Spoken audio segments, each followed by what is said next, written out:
ఒక మానవుడు దేని ద్వారా దేవుని కనుగొనలేడు. మానవుడు విద్యను బట్టి దేవుని కనుగొనలేడు.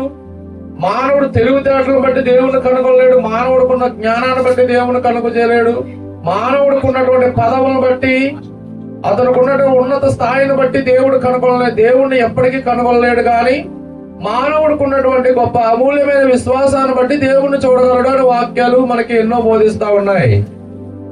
అలాంటి గొప్ప విశ్వాసాన్ని మనం ఏం చేయాలంటే, ప్రతిరోజు మనం ఎప్పుడు ప్రార్థన చేసుకుంటూ దేవుడి దగ్గర, ప్రభువా నా విశ్వాసము దినదినము రోజు రోజు వృద్ధి అవ్వాలి అని ప్రార్థన చేయాలి.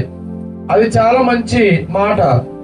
దానికి యేసు ప్రభు వారు ఇచ్చే సమాధానం ఏంటంటే, ఇదిగో మీలో ఆవగింజంత విశ్వాసం ఉంటుంది. ఆవగింజ ఎంత ఉంటుందండి? అసలు చిన్నది ఉంటుంది. అది అసలు జీలకర్రంతో కూడా ఉంటుంది. అది ఇంకా చిన్నది ఉంటుంది.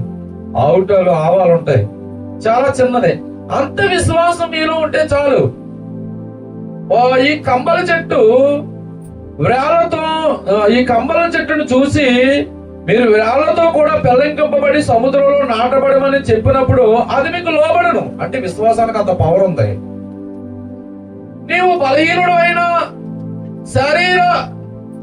శరీర విషయంలో బలహీనుడు అయినా, విశ్వాసం విషయంలో నువ్వు ఆవగింజంత విశ్వాసమును కలిగిన యెడల నీవు గొప్ప గొప్ప బలమైన కార్యాలు చూస్తావు. మనిషికి ప్రధానమైనది విశ్వాసము. ఆ విశ్వాసము ఆవగింజంత మీలో ఉన్న యెడల ఈ కమ్మల చెట్టు పెళ్లంగింపబడి సముద్రంలో నాటబడమని మీరు చెప్పగా అది మీకు లోబడును. ఎందుకే కమ్మల చెట్టు వాడాడు ఆయన? ప్రపంచంలో ఆయన ఉన్న పాలస్తీనా దేశంలో, లేకపోతే యెరూషలేములో, ఆయన ఉన్న సంచరించు దేశంలో, పట్టణాల్లో ఎన్ని చెట్లు లేవు? ఉన్నాయా? గొప్ప గొప్ప చెట్లు ఉన్నాయిగా. కంబల చెట్టుని ఎందుకు పోల్చాడంటే, కంబల చెట్టు చాలా విశేషమైనది. హల్లెలూయా. ఎందుకంటే చెప్పమంటారా? కంబల చెట్టుని దాని వేరొక పదవులో మల్బార్ చెట్టు అని కూడా అంటారంట. మల్బార్ చెట్టు. హల్లెలూయా. అయితే ఇది పాలస్తీనా దేశాల్లో ఎక్కువ ఉంటాయి. దాని విశేషం ఏంటంటే, అది ఒక్కసారి పెళ్లంగింపబడిన తర్వాత ఒక్క చిటికిన వేలు ఏలంత ఏరు భూమిలో మిగిలిపోయినా మరలా ఆ చెట్టు బయటకు వచ్చేస్తుందంట. మొద్దులు అక్కర్లొద్దు, పెద్ద పెద్ద ఏర్లు అక్కర్లొద్దు. చిటికిన వేలు అంత వేరు భూమిలో ఉండిపోతే మరలా అది తిరిగి మొలిచేస్తుందంట. అది పూర్తిగా పెళ్లంగింపబడాలి. ఎందుకంటే ఈ కమ్మల చెట్టు పాత నిబంధనలో వాడేది తెలుసా మీకు? పాత నిబంధనలో దేవుడు దావీదుతో మాట్లాడినప్పుడు కమ్మల చెట్టు ఉంటది అక్కడ. దావీదు సౌలు మరణించిన తర్వాత హెబ్రోనులో దావీదు ఆ యూదులను పరిపాలిస్తున్నాడు. ఆ సమయంలో సౌలు కుటుంబానికి దావీదుకు యుద్ధము జరుగుతా ఉంది. ఆ యుద్ధంలో దావీదు అంతకంతకు ప్రబలిల్లాడు, సౌలు కుటుంబం అంతకంతకు నేరసిల్లింది అని వాక్యం సెలవిస్తుంది. సౌలు కుటుంబం పతనం అయింది, దావీదు రాజ్యం స్థిరపరచబడింది. అయితే అక్కడ ఇశ్రాయేలు మీద రాజ్య పట్టాభిషేకం జరిగింది దావీదు గారికి. ఏం జరిగిందండి?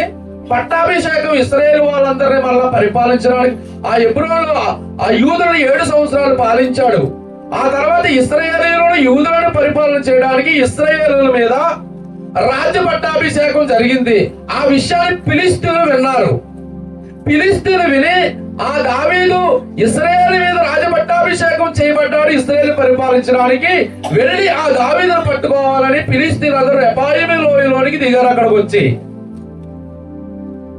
అప్పుడు దావీదు బయల్జెరాములో ఉన్నాడు. ఆ రెఫాయీము లోయలోకి ఫిలిష్తీయులు వారి యొక్క వ్యూహం వల్ల దిగినప్పుడు దేవుడికి ప్రార్థన చేశాడు, అయ్యా ఈ ఫిలిష్తీయులు రెఫాయీము లోయలో మాటుగా అంచారు, నేను ఏం చెయ్యాలి అని దేవుడి దగ్గర విచారణ అడిగి తెలుసుకుంటే, వెళ్ళు వాళ్ళ మీదకి వెళ్ళి వాళ్ళు పట్టుకో అన్నాడు దావీదుని.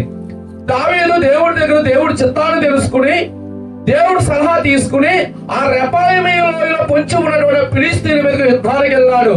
ఒక నదీ ప్రవాహం ఎలాగా ప్రవహిస్తుందో అలాగ తరిమి కొట్టాడంట ఆ ఫిలిష్తీయుల్ని. ఆ వల్ల ఉన్న విగ్రహాలన్నీ విడిచిపెట్టి పారిపోయారంట. అప్పటికి నాటికి 100 సంవత్సరాల కింద ఒక యుద్ధం జరిగింది అదే ప్రాంతంలో. ఏంటి? ఆ మందసం అక్కడ విడిచిపెట్టి పారిపోయారంట వాళ్ళు. దేవుడు స్తోత్రం, హల్లెలూయా.